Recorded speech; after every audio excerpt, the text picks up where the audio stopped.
സംപൂജ്യരായ സജ്ജനങ്ങളെ, ബഹുമാന്യരായ കലാസ്നേഹികളെ, ഏവർക്കും സൗഗന്ധിക കലാക്ഷേത്രത്തിന്റെ അഭിവാദനങ്ങൾ.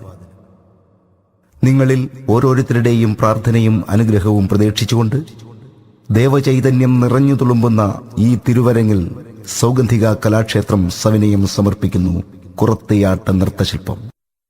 മാണിക്യവീണ മുകളാലയന്തീം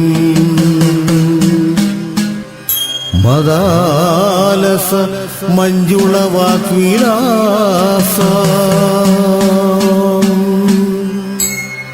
മഹേന്ദ്ര നീലദ്യുതി കോമളാംഗീ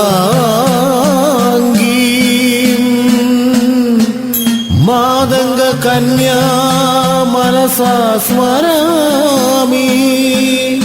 അമല വിശാല വിലോചനയാളെ കാമിനി ഭാരതി ബാലയമാ. ഹരിയെന്നൊരക്ഷരത്തെ വിരലിൽ പിടിച്ചു മോദൽ ഹരി തന്നിൽ വരപ്പിച്ച ഗുരുവരനെ. കലാകേരളത്തിന്റെ ചരിത്രത്താളുകളിൽ അധികമാരും ശ്രദ്ധിക്കപ്പെടാതെ പോയ കലാരൂപങ്ങളിൽ ഒന്നാണ് കുറത്തിയാട്ടം. ആധുനിക നൃത്തനാടകങ്ങളുടെ പ്രാഗ്രൂപം മുതൽ ഭാഷാ സാഹിത്യത്തിന്റെ അടിസ്ഥാന ശിലകൾ വരെ കുറത്തിയാട്ടത്തിൽ ദർശിക്കാവുന്നതാണ്. എന്നാൽ കാലപ്രവാഹത്തിന്റെ കുത്തൊഴുക്കിൽ കുറത്തിയാട്ടത്തിന്റെ സ്വാധീനം കലാരംഗത്ത് കുറഞ്ഞു വന്നു. ഈ കാലഘട്ടത്തിലാണ് വെച്ചൂർ തങ്കമണിപ്പിള്ളയെ പോലുള്ള സർവകലാവല്ലഭന്മാർ കുറത്തിയാട്ട രംഗത്തേക്ക് കടന്നുവരുന്നത്. ഞങ്ങളുടെ കുലഗുരുവും മാർഗദീപവുമായ ആ മഹാനടന്റെ സ്മരണയ്ക്ക് മുന്നിൽ ഈ ഇളം തലമുറയുടെ പ്രണാമം.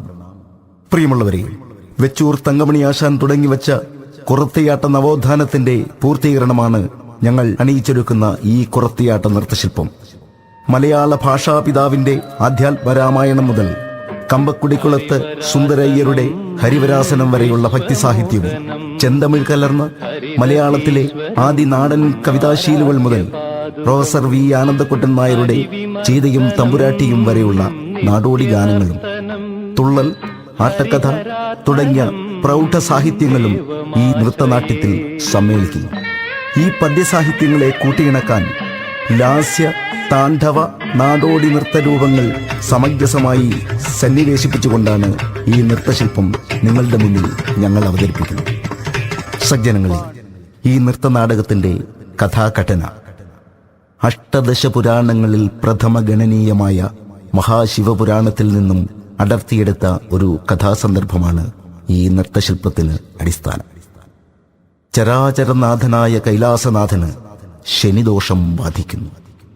തന്റെ ജ്ഞാനദൃഷ്ടിയാൽ ഇതു മനസ്സിലാക്കിയ ഭഗവാൻ കൈലാസം ഉപേക്ഷിച്ച് ഭൂമിയിലേക്ക് വരുന്നു, ഒരു കുറവ വേഷം ധരിച്ച്. ഈ സമയം ചിന്താവിഷ്ടിയായി കൈലാസത്തിൽ കുടികൊള്ളുന്ന മഹേശ്വരിയുടെ മുന്നിലേക്ക് ശ്രീ മഹാലക്ഷ്മി പ്രത്യക്ഷപ്പെടുന്നു.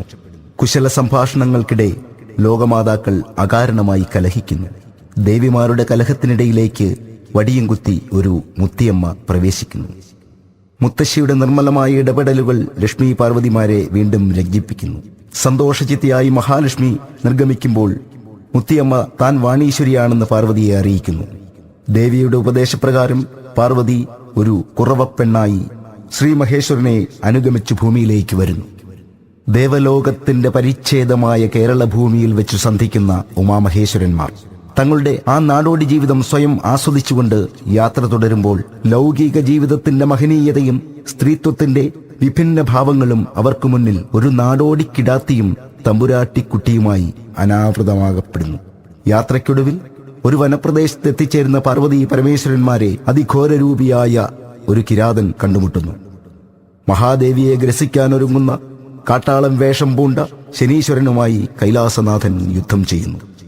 യുദ്ധത്തിൽ പരാജിതനായ ശനീശ്വരൻ പരമശിവനെ തപസ് ചെയ്യുമ്പോൾ നാടോടി വേഷം ഉപേക്ഷിച്ച് പാർവതി പരമേശ്വരന്മാർ പ്രത്യക്ഷീഭവിച്ച് സർവജനത്തിനും ബാധിക്കാവുന്ന ശനിദോഷത്തിനു പരിഹാരമായി ശബരിമല ശ്രീ ധർമ്മശാസ്താവിനെ ശരണം പ്രാപിക്കാൻ ഉപദേശിക്കുമ്പോൾ ഹരിവരാസനത്തോടുകൂടി ഈ കുറത്തിയാട്ട നൃത്തശില്പം സമാപിക്കും.